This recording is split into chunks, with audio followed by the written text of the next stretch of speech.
নমস্কার বন্ধুরা, আপনাদের সবাইকে জানাচ্ছি স্বাগত। ফের একবার চলে এসেছি আবহাওয়ার সবথেকে বড় এবং গুরুত্বপূর্ণ লেটেস্ট আপডেট নিয়ে। আজকে 30শে এপ্রিল, আজকে বুধবার। ইতিমধ্যে পাওয়া সবথেকে বড় এবং গুরুত্বপূর্ণ আপডেট, সরাসরি লাইভ আপডেট নিয়ে চলে এসেছি। দেখতে পাচ্ছি আমরা ক্রমশ মেঘ বৃষ্টি এগিয়ে আসছে পশ্চিমবঙ্গ এবং বাংলাদেশের দক্ষিণবঙ্গ জেলাগুলিতে। তারই ব্যাপারে রয়েছে আজকে দুই বাংলার বিভিন্ন জেলায় কিন্তু তীব্র ঝড় বৃষ্টির সম্ভাবনা। সকাল থেকেই বৃষ্টিপাত শুরু হয়ে গেছে পশ্চিমবঙ্গ এবং বাংলাদেশের দক্ষিণবঙ্গের বিভিন্ন জেলায় বজ্রবিদ্যুৎ সহ কিন্তু ঝড় বৃষ্টি শুরু হয়ে গেছে। তার মধ্যে দেখতে পাচ্ছি আমরা হলদিয়া, দেখতে পাচ্ছি আমরা জয়নগর, মাজিলপুর, নামখানা, তমলুক, উলবেড়িয়া, কলকাতা, বড়াইলপুর, গোসাবা, আরও কিন্তু দেখতে পাচ্ছি আমরা হলদিবাড়ি, সুন্দরবন, এই সর্বত্র অনেক কিন্তু চলছে ইতিমধ্যে সরাসরি লাইভ বজ্র বৃষ্টি। পশ্চিমবঙ্গে দেখতে পাচ্ছি আমরা এদিকে ক্রমশ কিন্তু মেঘ বৃষ্টি বাংলাদেশের দিকে কিন্তু অগ্রসর হচ্ছে। তারই ব্যাপারে রয়েছে আজকে বৃষ্টির সম্ভাবনা। সাতক্ষীরায়, শ্যামনগর, খুলনা, আর দেখতে পাচ্ছি আমরা বরগুনা এবং লালমোহন, ফরিদপুর, মতিরহাট এবং দেখতে পাচ্ছি আমরা চট্টগ্রামের দিকে ক্রমশ অগ্রসর হচ্ছে প্রবল মেঘ বৃষ্টি। তারই ব্যাপারে রয়েছে আজকে বাংলাদেশের দক্ষিণবঙ্গের বিভিন্ন জেলায় তীব্র ঝড় বৃষ্টির সম্ভাবনা।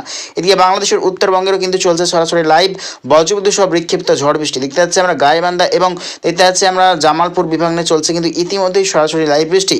তা কিন্তু ক্রমশ দেখতে পাচ্ছি আমরা বাংলাদেশের উত্তরবঙ্গ হয়ে দেখতে পাচ্ছি আমরা শিলিং মেঘালয় দিয়ে কিন্তু অগ্রসর হচ্ছে। তারই ব্যাপারে হচ্ছে আজকে শিলিং মেঘালয়ের বিভিন্ন অংশে বজ্রবৃষ্টির সম্ভাবনা। তো আজকে সারাটা দিন আবহাওয়া কীরকম থাকতে চলছে এবং আগামী 72 ঘন্টার মধ্যে আবহাওয়াতে কী কী পরিবর্তন আসতে চলছে তার বিষয়ে নজর রাখবো। তো দেখতে পাচ্ছি আজ কিন্তু সকাল থেকেই দুই বাংলা দক্ষিণবঙ্গ সহ উত্তরবঙ্গের বিভিন্ন জেলায় কিন্তু চলছে বৃষ্টিপাত এবং বেলা এগোনোর সাথে সাথে ফের বজ্র বৃষ্টির কিন্তু মেঘাচ্ছন্ন সিস্টেম তৈরি করবে এবং আজ কিন্তু ঝড় বৃষ্টির সম্ভাবনা রয়েছে পশ্চিমবঙ্গ এবং বাংলাদেশের বিভিন্ন জেলায় কিন্তু আজকে বজ্রবিদ্যুৎ সহ কিন্তু ঝড় বৃষ্টির সম্ভাবনা রয়েছে। তার মধ্যে দেখতে পাচ্ছি আমরা গোটা অন্ধ্রপ্রদেশ, উড়িষ্যা, ছত্তিশগড় এবং পশ্চিমবঙ্গের ক্ষেত্রে রয়েছে বৃষ্টির সম্ভাবনা। খড়গপুর, কোলাঘাট, উলবেড়িয়া, আরামবাগ, চন্দননগর, চন্দ্রকোনা, বর্ধমান, বাঁকুড়া, দুর্গাপুর, খাটুয়া এবং কৃষ্ণনগর, নদিয়া বিভাগে রয়েছে আজকে বজ্রবিদ্যুৎ সহ বিক্ষিপ্ত ঝড় বৃষ্টির সম্ভাবনা। এদিকে আছে আমরা বাংলাদেশের দক্ষিণবঙ্গ অর্থাৎ সাতক্ষীরাই, শ্যামনগর, লোহাগাড়া, যশোর, অভয়নগর, বরিশাল, কালাপাড়া এবং দেখতে পাচ্ছি আমরা মতিরহাট, ফেনী, ভোলা, ত্রিপুরা, খাগড়াছড়ি, চট্টগ্রাম, মহেশখালী, ঢাকনা, কুতুবদিয়া, ঢাকার পূর্ব বিভাগ এবং সিলেটের উত্তর বিভাগ রয়েছে শিলিং মেঘালয় নিয়ে রয়েছে আজকে বৃষ্টির সম্ভাবনা। তো দেখে নেওয়ার চেষ্টা করবো আগামীকাল রয়েছে কীরকম আবহাওয়া থাকার সম্ভাবনা। তো আগামীকাল 1 মে দেখতে পাচ্ছি বৃহস্পতিবার, আগামীকাল সকাল থেকেই দুই বাংলা দক্ষিণবঙ্গের বিভিন্ন আকাশে ঘন মেঘাচ্ছন্ন তৈরি করবে এবং বজ্রবিদ্যুৎ সহ বৃষ্টির সম্ভাবনা রয়েছে আগামীকাল সকাল থেকেই। দেখতে পাচ্ছি আমরা দেখতে পাচ্ছি 2 মেদিনীপুর, 2 চব্বিশ পরগনা, কলকাতা, কোলাঘাট, হাওড়া, হুগলি, দেখতে পাচ্ছি আমরা আরামবাগ, চন্দননগর, চন্দ্রকোনা, এই সর্বত্র অনেক কিন্তু আগামীকাল সকাল থেকেই বজ্রবিদ্যুৎ সহ বিক্ষিপ্ত বৃষ্টির সম্ভাবনা রয়েছে এবং আর সর্বত্র কিন্তু ঘন মেঘাচ্ছন্ন থাকার সম্ভাবনা রয়েছে। এদিকে বাংলাদেশের দক্ষিণবঙ্গের বিভিন্ন জায়গায় চলবে আগামীকাল সকাল থেকেই বিক্ষিপ্ত পরিমাণে হালকা বৃষ্টিপাত। তার মধ্যে রয়েছে সাতক্ষীরা, শ্যামনগর, খুলনা, কালাপাড়া, লালমোহন, মতিরহাট, ফেনী, ভোলা, চট্টগ্রাম, এই সর্বত্র অনেক রয়েছে আগামীকাল বিক্ষিপ্ত ঝড় বৃষ্টির সম্ভাবনা সকালের পর থেকে এবং যতই কিন্তু টাইমে হচ্ছে ধীরে ধীরে কিন্তু ফের মেঘ বৃষ্টি কিন্তু বজ্রবিদ্যুৎ সহ কিন্তু বৃষ্টির সম্ভাবনা রয়েছে। আগামীকাল রয়েছে গোটা পশ্চিমবঙ্গের দক্ষিণ বিভাগ এবং গোটা বাংলাদেশের দক্ষিণ বিভাগের সর্বত্রই রয়েছে বজ্রবিদ্যুৎ সহ বিক্ষিপ্ত পরিমাণে বৃষ্টির সম্ভাবনা। এদিকে উত্তরবঙ্গেরও দুই বাংলা রয়েছে বজ্রবিদ্যুৎ সহ বিক্ষিপ্ত বৃষ্টির সম্ভাবনা। তার মধ্যে রয়েছে মালদার উত্তর বিভাগ, উত্তর দিনাজপুর, দক্ষিণ দিনাজপুর, শিলিগুড়ি, দার্জিলিং, আলিপুরদুয়ার, কোচবিহার, জলপাইগুড়ি রয়েছে, দেখতে পাচ্ছি আমরা পঞ্চগড় রয়েছে, ঠাকুরগাঁও, রংপুর, কুড়িগ্রাম, দেখতে পাচ্ছি আমরা জামালপুর, শেরপুর এবং ময়মনসিংহ, সিলেট, সুনামগঞ্জ নিয়েও রয়েছে আগামীকাল বৃষ্টির সম্ভাবনা। তো যতই টাইমে এগোবে ঠিক এই বৃষ্টিপাত কতদিন চলতে পারে আমরা দেখে নেওয়ার চেষ্টা করব।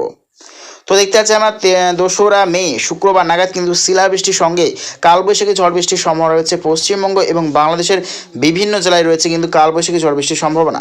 দেখতে পাচ্ছি আমরা শুক্রবার 2রা মে নাগাদ কিন্তু রয়েছে তীব্র পরিমাণে ঝড় বৃষ্টির সম্ভাবনা। কলকাতার উত্তর বিভাগ, উত্তর চব্বিশ পরগনা, রাজশাহী, মাইরপুর, অভয়নগর রয়েছে, আর দেখতে পাচ্ছি আমরা দেখতে পাচ্ছি খুলনা, সাতক্ষীরা, শ্যামনগর, ঢাকা এবং রয়েছে রংপুর, কুড়িগ্রাম, ময়মনসিংহ, কালাই রয়েছে এবং মুর্শিদাবাদ, আসানসোল, চিত্তরঞ্জন, এই সর্বত্র কলকাতার উত্তর বিভাগ, এই সর্বত্র নিয়ে রয়েছে আগামী দিনে তীব্র ঝড় বৃষ্টির সম্ভাবনা রয়েছে। শিলাবৃষ্টি ঘন্টায় প্রায় 60 থেকে 70 কিলোমিটার বেগে ঝড়ো হাওয়া সামিল শিলাবৃষ্টি এবং তীব্র বজ্রপাতের কিন্তু সম্ভাবনা রয়েছে। তো ঠিক কতদিন চলতে পারে এই বৃষ্টিপাত আমরা দেখানোর চেষ্টা করব।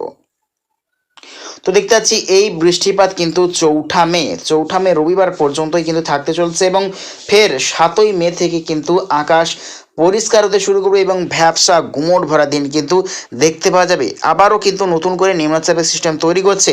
আমরা কিন্তু লক্ষ্য করতে 12ই মে নাগাদ দেখতে পাচ্ছি, সোমবার নাগাদ আবার কিন্তু হালকা নিম্নচাপ তৈরি করছে পশ্চিমবঙ্গ এবং বাংলাদেশের উপর। তারই ভাবে রয়েছে আবারও 12ই মে থেকে তীব্র ঝড় বৃষ্টির সম্ভাবনা দেখতে পাচ্ছি আগামী দিনে। এদিকে বঙ্গোপসাগরে আন্দামান নিকোবর দ্বীপপুঞ্জের কাছাকাছি অংশ নিয়ে প্রবল এক ঘূর্ণাবর্তর কিন্তু সিস্টেম লক্ষ্য করা যাচ্ছে। তা কিন্তু ক্রমাগত শক্তি ধারণ করে এগিয়ে আসছে পশ্চিমবঙ্গ এবং বাংলাদেশের দিকে। তারই ভাবে রয়েছে দুই বাংলার বিভিন্ন জেলায় তীব্র ঝড় বৃষ্টির সম্ভাবনা। আবারও কিন্তু রয়েছে কৃষক বন্ধুদের জন্য প্রবল দুঃসংবাদ। তো প্রিয় দর্শক বন্ধুরা, এইরকম প্রত্যেকদিন আবহাওয়া লেটেস্ট আপডেট পেতে অবশ্যই আমার চ্যানেলটা সাবস্ক্রাইব করে রাখবেন। তো আজ এটুকুটাই।